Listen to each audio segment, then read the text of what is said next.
কঠিন হবে। আল্লাহ পাক বাংলাদেশ ইসলামপন্থীদের যে উত্থানের এই সময়টা দিয়েছেন, আমি মনে করি এটা যদি সঠিকভাবে কাজে লাগাতে পারে ইসলামপন্থী নেতৃত্ব, ইনশাআল্লাহ আগামী দিনে গণতান্ত্রিক কোনো বিপ্লব নয়, ইসলামিক বিপ্লব, কোরআনের বিপ্লব সম্ভব।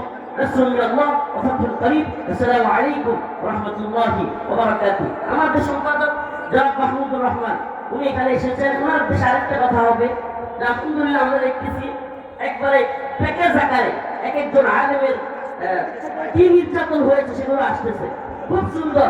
আপনাকে আরেকটা কথা আমি বলবো যে প্রিয় আমাদের সম্পাদক, আপনি ওই যে সমস্ত আলেমদেরকে জঙ্গি মৌলবাদী কিংবা যে সমস্ত যুবকদেরকে এই সমস্ত ত্যাগ দিয়েছে প্রথম কিংবা ডেলিস্টার, এদেরকে চিহ্নিত করবেন এবং এদেরকে নিয়ে সিরিজ আকারে আমরা লেখা আপনার কাছ থেকে প্রত্যাশা করি।